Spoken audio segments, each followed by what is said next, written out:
Hi hello ನಮಸ್ಕಾರ ಸ್ನೇಹಿತರೆ, ಏನಾಗ್ತದೆ ಫೈನಲಿ ಇಲ್ಲಿ ವೈಷ್ಣವ್ ಸಿಡಿದದ್ದೇ ಈ ಕಡೆ ದುಃಖಿತನಾದ ವೈಷ್ಣವ್ ತನ್ನ ಅಮ್ಮನ ಎಲ್ಲ ನೆನಪನ್ನ ಕೂಡ ಸುಟ್ಟಿ ಹಾಕಲಿಕ್ಕೆ ಮುಂದಾಗ್ತದಾನೆ. ಹಾಗಿದ್ರೆ ಏನಾಯಿತು? ಆತನಿಗೆ ಸಾಂತ್ವನ ಹೇಳೋಕೆ ಬಂದಂಥ ಆಪದ್ ಬಾಂಧವ್ರು ಯಾರು? ಇದು ಎಲ್ಲವನ್ನ ಕೂಡ ತಿಳ್ಕೋಬೇಕು ಅಂದರೆ ಈಗಲೇ ನಮ್ಮ ಈ ಚಾನಲ್ನ ಸಬ್ಸ್ಕ್ರೈಬ್ ಮಾಡಿ, ಹಾಗೆ ಈ ಒಂದು ವಿಡಿಯೋವನ್ನು ಪೂರ್ತಿಯಾಗಿ ನೋಡಿ. ಕಾವೇರಿ ಪಾಪದ ಕೂಡ ತುಂಬ ಆಯಿತು. ಪಾಪದ ಕೂಡ ತುಂಬದಕ್ಕೆ ಈ ಕಡೆ ಕರ್ಮ ಕಾಂಡಕ್ಕೆ ತಕ್ಕನಾದ ಶಿಕ್ಷೆ ಕೂಡ ಆಯಿತು. ಕೀರ್ತಿ ಮತ್ತು ಲಕ್ಷ್ಮಿಯ ಬದುಕಲ್ಲಿ ಆಟ ಆಡಿದ ಕಾವೇರಿಗೆ ವಿಧಿಯೇ ಶಿಕ್ಷೆ ಕೊಟ್ಟಿದ್ದಾಯಿತು. ಒಂದಲ್ಲ ಎರಡು ಶಿಕ್ಷೆ. ಜಸ್ಟ್ 7 ವರ್ಷ ಕಠಿಣ ಸಜ್ಜನ ಖಂಡಿತ ಇಲ್ಲ. 7 ವರ್ಷಗಳ ಕಠಿಣ ಜೊತೆಗೆ ಜಸ್ಟ್ ಶಿಕ್ಷೆ ಆದಂಥ 7 ನಿಮಿಷದಲ್ಲಿ ಕಾವೇರಿಗೆ ಮಗುದೊಂದು ಶಿಕ್ಷೆ ಕೂಡ ಶುರುವಾಯಿತು. ಅಂಥದ್ದು ಏನಪ್ಪ ಅಂತ ಅನ್ಕೋತಾ ಇದ್ದೀರಾ? ಹಾಗಾದರೆ ಈ ಒಂದು ವಿಡಿಯೋ ನೋಡಿದ್ರೆ ಗೊತ್ತಾಗುತ್ತೆ ಆಕೆ ಮತ್ತೊಂದು ಶಿಕ್ಷೆ ಯಾವುದನ್ನು ಪಡ್ಕೊಂಡ್ರು ಅನ್ನೋದು. ಮೊದಲನೇದಾಗಿ ಹೇಳಬೇಕು ಅಂದರೆ ಇಲ್ಲಿ ಕಾವೇರಿಯವರು ತನ್ನ ಮಗನ್ನ ಕನ್ವಿನ್ಸ್ ಮಾಡು ಟ್ರೈ ಮಾಡ್ತಾರೆ. ಬಟ್ ವೈಷ್ಣವ್ ಕನ್ವಿನ್ಸ್ ಆಗೋದಲ್ಲ. ಅಮ್ಮನ ನಡವಳಿಕೆಗೆ ಬೇಸತ್ತು ಹೋಗ್ತಾನೆ. ಅಲ್ಲಿ ನೋಡು, ನೀನು ಈ ರೀತಿಯಾಗಿ ಇಷ್ಟೆಲ್ಲ ಮಾಡ್ಬೋದು ಅಂತ ನನ್ನ ಕನಸಲ್ಲಿ ಕೂಡ ಅಂದ್ಕೊಂಡಿರಲಿಲ್ಲ. ಅಷ್ಟು ನಂಬಿದ್ದೆ ನಾನು, ಬಟ್ ಚೂರಿ ಹಾಕ್ಬಿಟ್ಟೆ ನೀನು. ಒಬ್ಬ ತಾಯಿ ತನ್ನ ಮಗನ ವ್ಯಾಮೋಹಕ್ಕೆ ಇಷ್ಟೆಲ್ಲ ಮಾಡ್ತಾರ? ಒಬ್ಬರು ಬದುಕಿನ ಜೊತೆ ಆಟ ಆಡ್ತಾರ? ಖಂಡಿತವಾಗ್ಲೂ ನಂಬೋಕೆ ಆಗ್ತಿಲ್ಲ ನನಗೆ. ಹೋಗು, ಕೀರ್ತಿ ಮತ್ತು ಕಾರುಣ್ಯ ಅವ್ರ ಹತ್ರ ಹೋಗ್ಬಿಟ್ಟು ಕ್ಷಮೆ ಕೇಳು. ಆಗಾದರೂ ನಿನ್ನ ಪಾಪದ ಕೂಡ ಸ್ವಲ್ಪ ಕಡಿಮೆ ಆಗ್ಬೋದು ಅಂತ ಹೇಳಿದಾಗ ಏನು ಹೇಳ್ತಿದ್ಯ ಪುಟ್ಟ, ನಾನು ಸಾರಿ ಕೇಳಬೇಕಾ ಅಂತ ಹೇಳ್ತಾರೆ. ಇನ್ನೂ ನಿನ್ನ ದುರಂಕಾರ ಸ್ವಾರ್ಥತನ ಕಡಿಮೆ ಆಗಿಲ್ಲ ಅಲ್ವಾ? ಇಷ್ಟಾದರೂ ಕೂಡ ಇಲ್ಲ. ನಿನಗೆ 7 ವರ್ಷ ಅಲ್ಲ 70 ವರ್ಷ ಸಜ್ಜೆ ಆದರೂ ಕೂಡ ನಿನ್ನ ಬುದ್ಧಿ ಇಷ್ಟೇ, ನೀನು ಬದಲಾಗೋ ಜಾಯಮಾನನೇ ಅಲ್ಲ ಅಂತ ಹೇಳ್ತಿದ್ದಾರೆ ವೈಷ್ಣು. ಪೊಲೀಸ್ ಅವರಂತೂ ರೀ ಯಮನ್ ಹೇಳ್ಕೊಂಬೇಡ್ರಿ, ಮಾತಾಡ್ತಾನೆ ಇರ್ತಾರೆ ಅಂತ ಎಳೆದುಕೊಂಡು ಹೋಗ್ತಿದ್ರೆ ಕುಸ್ತು ಹೋಗ್ಬಿಡ್ತಾನೆ ವೈಷ್ಣು. ಸಾಂತ್ವನ ಹೇಳಲಿಕ್ಕೆ ಲಕ್ಷ್ಮಿ ಎಂದೂ ಕೂಡ ವೈಷ್ಣುವಿಗೆ ಜೊತೆಯಾಗೇ ಇರ್ತಾಳೆ. ನಂತರ ಈ ಕಡೆ ಸೌದಾಮಿನಿಯವರ ಹತ್ರ ಪಾರ್ಥಸಾರಥಿಯವರಂತೂ ಅದಕ್ಕೆ ಹೇಳೋದು, ಮೇಡಮ್ ಯಾಕೆ ಬೇಕು ಇದೆಲ್ಲ, ತಲೆ ತಗ್ಸ್ಬೇಕು, ಯಾಕೆ ಬೇಡ, ಅದಕ್ಕೆ ಹೇಳೋದು ಸತ್ಯದ ಪರವಾಗಿರಿ, ಹಾಗೆ ಎಲ್ಲ ಕೂಡ ಸರಿ ಹೋಗುತ್ತೆ ಅಂತ ಹೇಳ್ತಿದ್ದಾಗೆ ಮೆರಿಬೇಡಿ ಪಾರ್ಥಸಾರಥಿ. ಸತ್ತಿರೋರು ಸೋತಿರೋರು ಒಂದು ಸ್ಮೆಲ್ನ ಬಿಟ್ಟು ಹೋಗೇ ಇರ್ತಾರೆ. ಯುದ್ಧ ಇನ್ನೂ ಮುಗ್ದಿದೆ ಅಂತ ಅನ್ಕೋಬೇಡಿ. ಯುದ್ಧ ಇನ್ನೂ ಮುಗ್ದಿಲ್ಲ, ಯುದ್ಧ ಇನ್ನೂ ಕೂಡ ಬಾಕಿ ಇದೆ ಅಂತ ಹೇಳ್ತಿದ್ದಾರೆ. ಜಸ್ಟ್ ಒಂದು ಸಣ್ಣ ವಿರಾಮ ಸಿಕ್ಕಿದೆ ಅಂತ. ಖಂಡಿತವಾಗ್ಲೂ ನಿಜ ಅಂತಾನೆ ಹೇಳ್ಬೋದು. ಬಿಕಾಸ್ ಇಲ್ಲಿ ಕೀರ್ತಿಯನ್ನು ಎಲ್ಲರೂ ಕೂಡ ಬೋಲ್ಡ್ ಆ್ಯಂಡ್ ಬ್ಯೂಟಿಫುಲ್ ಕೀರ್ತಿ ಅಂತ ಅಂದ್ಕೊಂಡಿದ್ದಾರೆ. ಬಿಕಾಸ್ ಕೀರ್ತಿ ಕ್ಯಾರೆಕ್ಟರೇ ಅದು. ಬಟ್ ಇವತ್ತಿನ ಕೀರ್ತಿ ನಡವಳಿಕೆ ತುಂಬಾ ಬದಲಾಗಿದೆ. ಆಕೆ ಒಂದು ಪುಟ್ಟ ಮಗುವಾಗಿ ವರ್ತಿಸ್ತಿದ್ದಾರೆ. ಬಿಕಾಸ್ ಆಕೆಗೆ ಯಾವುದೂ ಕೂಡ ನೆನಪಿಲ್ಲ. ಅದೇ ಕಾರಣಕ್ಕೆ ಆಕೆ ಪುಟ್ಟ ಮಗುವಾಗಿ ವರ್ತಿಸ್ತಿರೋದು. ಬಟ್ ಅದನ್ನು ಸುಪ್ರೀತಾ ಆಗಲಿ, ಕಾರುಣ್ಯರಾಗಲಿ, ಲಕ್ಷ್ಮಿ ಆಗಲಿ, ಮೂವರು ಕೂಡ ಬಚ್ಚಿಡು ಕೆಲಸಕ್ಕೆ ಮುಂದಾಗ್ತದೆ. ಯಾಕೆ ಬಚ್ಚಿಡಬೇಕು ಅನ್ನೋ ಒಂದು ಪ್ರಶ್ನೆ ನಮ್ಮ ಮುಂದೆ ಖಂಡಿತವಾಗ್ಲೂ ಕೂಡ ಬರುತ್ತೆ. ಏನಪ್ಪ ಇದು, ಕೀರ್ತಿ ಏನು ಆಕ್ಸಿಡೆಂಟ್ ಆಗಿದೆ, ಬೆಟ್ಟದ ಮೇಲಿಂದ ಬಿದ್ದಿದ್ದಾಳೆ, ಅದೇ ಕಾರಣಕ್ಕೆ ಅವಳಿಗೆ ತಲೆ ಸರಿ ಇಲ್ಲದೆ ಇರ್ಬೋದು, ಅದೇ ಕಾರಣಕ್ಕೆ ಅವಳಿಗೆ ಪ್ರಜ್ಞೆ ಬರದೇ ಇರಬಹುದು ಅಂತ ಓಪನ್ ಸ್ಟೇಟ್ಮೆಂಟಲ್ಲಿ ಕೊಡ್ಬೋದಿತ್ತು. ಅಂಥದ್ದು ಏನೂ ಇರಲಿಲ್ಲ. ಎಲ್ಲರೂ ಮುಂದೆ ಸತ್ಯ ಕೂಡ ಬಯಲು ಮಾಡ್ಬೋದಿತ್ತು. ಆದರೆ ಅವ್ರು ಸತ್ಯ ಬಯಲು ಮಾಡಲಿಲ್ಲ, ಮುಚ್ಚಿಟ್ಕೊಂಡ್ರು. ಅದಕ್ಕೆ ಕಾರಣ ಕಾವೇರಿಗೆ ಶಿಕ್ಷೆ ಕೊಡಿಸ್ಬೇಕು ಅನ್ನೋದು. ಹಾಗಾಗಿ ಇಲ್ಲಿ ಕೀರ್ತಿಯ ನೆನಪಿಲ್ಲ ಅಂದರು. ಕೀರ್ತಿ ನೆನಪಿರುವ ಹಾಗೆ ನಟಿಸ್ತಾ ಇಲ್ಲಿ ಲಕ್ಷ್ಮಿ, ಸುಪ್ರೀತಾ, ಕಾರುಣ್ಯ ಮೂವರು ಕೂಡ ಸೇರಿಕೊಂಡು ಕಾವೇರಿಗೆ ಶಿಕ್ಷೆ ಕೊಡಿಸ್ತಾರೆ. ಆದರೆ ಒಮ್ಮೆ ಇಲ್ಲಿ ಕೀರ್ತಿ ಇನ್ನೋಸೆಂಟ್ ಅಂತ ಗೊತ್ತಾದರೆ ಏನಾಗಬಹುದು? ಕೋರ್ಟಿಂದ ಶಿಕ್ಷೆ ಕಡಿಮೆ ಆಗಿಬಿಡತ್ತಾ? ಹೇಗೆ ಕಡಿಮೆ ಆಗೋಕ್ಕೆ ಸಾಧ್ಯ? ತೀರ್ಪು ಬಂದಿರೋದು ಕೀರ್ತಿ ಕೇಸ್ ಮೇಲೆ ಅಲ್ವೇ ಅಲ್ಲ.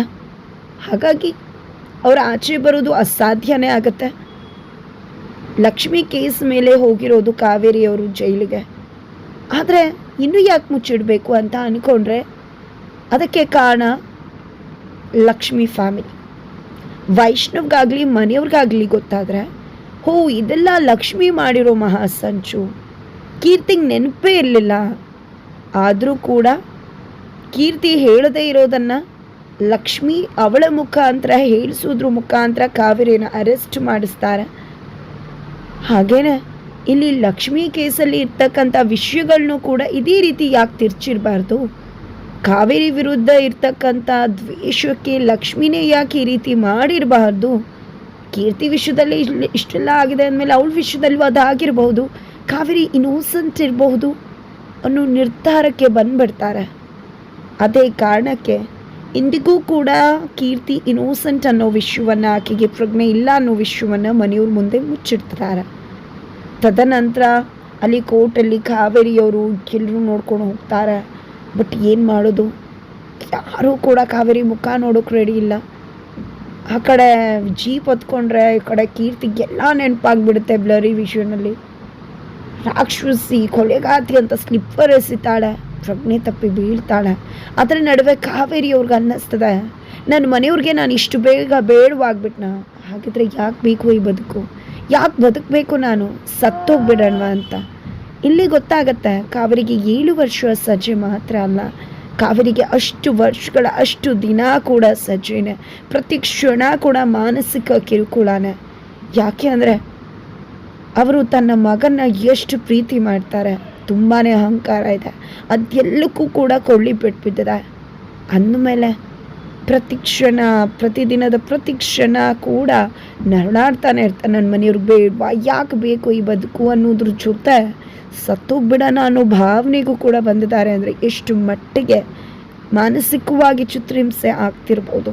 ಹಾಗಾಗಿ ಜಸ್ಟ್ 7 ವರ್ಷಗಳ ಸಜ್ಜೆ ಮಾತ್ರ ಅಲ್ಲ, ಮಾನಸಿಕವಾಗಿ ಚಿತ್ರಹಿಂಸೆ ಅನುಭವಿಸ್ತಿದಾರಲ್ವ, ಅದು 7 ವರ್ಷಗಳ ಸಜ್ಜೆಗೂ ಕೂಡ ಹೆಚ್ಚು ಅಂತಲೇ ಹೇಳ್ಬೋದು. ಇದೆಲ್ಲದರ ನಡುವೆ ಕೀರ್ತಿ ಪ್ರಜ್ಞೆ ತಪ್ಪಿದಾಳೆ, ಮನೆಗೆ ಕರ್ಕೊಂಡು ಹೋಗ್ತಾರೆ, ಇನ್ನೂ ಪ್ರಜ್ಞೆ ಬಂದಿಲ್ಲ.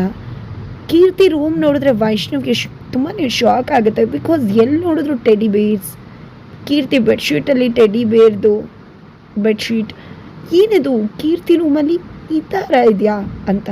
ಅದನ್ನು ಕಾರುಣ್ಯ ಅಬ್ಸರ್ವ್ ಮಾಡ್ತಾರೆ. ಕಾರುಣ್ಯ ಅಬ್ಸರ್ವ್ ಮಾಡಿದ್ದೆ ಈ ಕಡೆ ವೈಷ್ಣವ್, ನೀನು ಹೋಗು ವೈಷ್ಣವ್, ಕೀರ್ತಿ ಎಚ್ಚರ ಆಗ್ತಾಳೆ ಅಂದಾಗ ಇಲ್ಲ, ಕೀರ್ತಿಗೆ ಎಚ್ಚರ ಆಗೋ ತನಕ ನಾನು ಹೋಗೋದೇ ಇಲ್ಲ ಅಂತ ಹಠ ಮಾಡ್ತಾರೆ. ನಂತರ ಲಕ್ಷ್ಮಿ ಕರ್ಕೊಂಡು ಕಾರುಣ್ಯ ಅವರು ಹೋಗ್ತಾರೆ.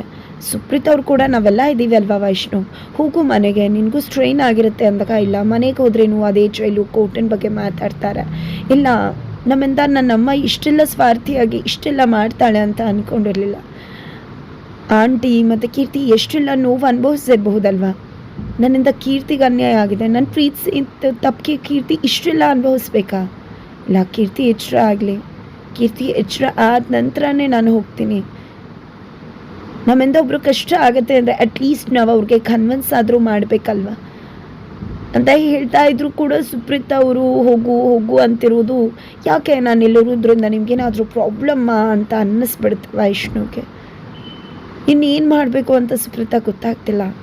ಆ ಕಡೆ ನನ್ನ ಮಗಳಿಗೆ ಈ ರೀತಿ ಕಷ್ಟ ಅನುಭವಿಸ್ತಿದ್ದಾಳೆ, ಕಾವೇರಿಗೇನೋ ಶಿಕ್ಷೆ ಆಯಿತು, ಆದರೆ ಯಾರಿಗೂ ಹೇಳ್ಕೊಳಕ್ಕಾಗ್ತಿಲ್ಲ ನನ್ನ ಮನಸ್ಸಿನ ಪೇಯ್ನ ಅಂತ ಕಾರುಣ್ಯ ಅವರು ಹೇಳ್ತಾ ಇದ್ರೆ, ಖಂಡಿತ ಆಂಟಿ ಎಲ್ಲ ಕೂಡ ಸರಿ ಹೋಗುತ್ತೆ ಅದು ಕೂಡ ಅಂತ ಲಕ್ಷ್ಮಿ ಸಮಾಧಾನ ಮಾಡ್ತಾಳೆ. ಈ ಕಡೆ ವೈಷ್ಣವ್ಗೆ ಗೊತ್ತಾಗ್ಬಿಟ್ರೆ ಲಕ್ಷ್ಮಿ ಕೀರ್ತಿ ಎಚ್ಚರಾಗಿ ಏನು ಮಾಡೋದು, ವೈಷ್ಣವ್ನ ಕರ್ಕೊಂಡು ಹೋಗು ಅಂದಾಗ ನಾನು ಕೂಡ ಕರೆದೆ ಅಲ್ವಾ, ಬರ್ತಾ ಇಲ್ಲ, ಕೀರ್ತಿಯವ್ರಿಗೆ ಎಚ್ಚರ ಆಗೋ ತನಕ ಅಂತಿದ್ದಾರೆ. ಏನು ಮಾಡಲಿ ಅಂತ ಹೇಳ್ತಿದ್ದಾಗಲೇ ಕೃಷ್ಣಕಾಂತ್ ಬರ್ತಾರೆ. ಕಾರುಣ್ಯವ್ರ ಹತ್ರ ಕ್ಷಮೆ ಕೇಳ್ತಾರೆ. ನನ್ನ ಹೆಂಡತಿ ಮನಸ್ಸಲ್ಲಿ ಯಾವತ್ತೂ ಒಳ್ಳೆತನ ಸತ್ತೋಗಿದೆ ಅಂತ ಗೊತ್ತಿಲ್ಲದೆ ನಿಮಗೆ ತುಂಬಾ ಹರ್ಟ್ ಮಾಡಿದ್ದೀನಿ, ದಯವಿಟ್ಟು ಕ್ಷಮಿಸಿ ಅಂತ. ಅಷ್ಟು ಕೀರ್ತಿಗೆ ನೆನಪಾಗುತ್ತೆ, ಎಲ್ಲರೂ ಕೂಡ ಹೋಗ್ತಾರೆ. ಕೀರ್ತಿಗೆ ನೆನಪಾಗಿದ್ದೆ ತಡ ಸ್ಮೈಲ್ ಮಾಡ್ತಿದ್ದಾಳೆ, ಲಚ್ಚಿ ಅಂತಾಳೆ, ಅಪ್ಕೋತಾಳೆ. ಅದನ್ನ ನೋಡಿ ಆಶ್ಚರ್ಯ ಆಗುತ್ತೆ. ಜೊತೆಗೆ ಮನೆಗೆ ಹೋಗಬೇಕು ಅಂದಾಗ ಯಾಕೆ ಇನ್ನೂ ಕತೆ ಮುಗ್ದಿಲ್ವಾ, ದಿ ಎಂಡ್ ಆಗಿಲ್ವಾ ಅಂದ ತಕ್ಷಣ ಎಲ್ರಿಗೂ ಆಶ್ಚರ್ಯ ಆಗುತ್ತೆ. ಏನಿದು ಕತೆ ಅದು ಇದು ಅಂತ. ಕಾರುಣ್ಯ ಅವರು ಹೊಸ ಬದುಕನ್ನು ಶುರು ಮಾಡಬೇಕು ಅಂದ್ಕೊಂಡಿದ್ದಾಳೆ, ಅದಕ್ಕೆ ಲಕ್ಷ್ಮೀ ಲಚ್ಚಿ ಅಂತ ಕತೆ ದಿ ಎಂಡ್ ಅಂತಿದ್ದಾಳೆ ಅಂತ ಏನೋ ಮರೆಮಾಚೋಕ್ಕೆ ಟ್ರೈ ಮಾಡ್ತಾರೆ. ಬಟ್ ಆದರೂ ಕೂಡ ವರ್ಕೌಟ್ ಆಗ್ತಿಲ್ಲ. ಬಿಕಾಸ್ ಕೀರ್ತಿ ಹೇಳ್ತಿರೋ ಒಂದು ಮಾತು ನಿಜವಾಗ್ಲೂ ಎಲ್ರಿಗೂ ಕೂಡ ಶಾಕ್ ತರಿಸುತ್ತೆ. ಏನಿದು ಲಚ್ಚಿ, ನಾನು ಇನ್ನೂ ಎಷ್ಟು ದಿನ ಕೀರ್ತಿಯಾಗಿರಬೇಕು ಅಂತ ಎಲ್ರಿಗೂ ಶಾಕ್. ಏನೋ ತಿಳಿಸಿ ಮಾಡಿಸಿ ಮಾಡ್ತಾರೆ, ಬಟ್ ಅನುಮಾನ ಬರುತ್ತೆ. ನಂತರ ಮನೆಗೆ ಹೋಗ್ತಿದ್ದಾಗೆ ವೈಷ್ಣವ್ ಅಮ್ಮನ ಸೀರೆ, ತನಗೆ ಬಂದಿದ್ರು ಪ್ರೈಸ್ ಎಲ್ಲವನ್ನ ಕೂಡ ಸುಟ್ಟಿ ಹಾಕ್ಬಿಡ್ತಾನೆ. ಇಲ್ಲಿ ಮನೆಯವರೆಲ್ಲ ತಡೆಯೋ ಪ್ರಯತ್ನ ಮಾಡ್ತಾರೆ, ಆದರೆ ವೈಷ್ಣವ್ ಮಾತ್ರ ಅದಕ್ಕೆ ಬೆಂಕಿ ಹಚ್ಚೇ ಬಿಡ್ತಾನೆ. ಈ ಕಡೆ ಎಲ್ಲರೂ ಕೂಡ ಬಂದು ಆರಿಸ್ಬೋದು, ಬಟ್ ವೈಷ್ಣವ್ ಮನಸ್ಸನ್ನು ಕಿಚ್ಚನ್ನ ಆರಿಸ್ಲಿಕ್ಕಾಗುತ್ತಾ? ವೈಷ್ಣವ್ ಮಾನಸಿಕವಾಗಿ ಕುಗ್ಗೋಗ್ತಾನೆ, ಸುಟ್ಟಿ ಹೋಗ್ತಾನೆ. ಅವನ ಹಳೆ ನೆನಪುಗಳನ್ನ, ಅಮ್ಮನ ಜೊತೆ ಇರೋ ಕ್ಷಣಗಳನ್ನ ನೆನಪು ಬರ್ತದೆ. ತುಂಬ ನೋವಾಗ್ತದೆ, ಎಲ್ಲ ಫೇಕ್ ಅನ್ನಿಸ್ತದೆ. ತನ್ನ ಅಮ್ಮ ಇಷ್ಟು ನೀಚಳ ಅಂತ ಅನ್ನಿಸ್ತದೆ. ನಂತರ ನಾನು ನಿಮ್ಮ ಮೇಲೆ ತೊಡೆ ಮೇಲೆ ಮಲ್ಕೊಳ್ಳ ಅಂತ ಲಕ್ಷ್ಮಿಗೆ ಹೇಳೋದ್ರ ಮುಖಾಂತರ ಲಕ್ಷ್ಮಿ ತೊಡೆ ಮೇಲೆ ಮಲ್ಕೋತಿದ್ದಾಗೆ ಒಂದು ತಾಯಿ ಹಾಗೆ ಆರೈಕೆ ಮಾಡ್ತಿದ್ದಾಳೆ ಲಕ್ಷ್ಮಿ.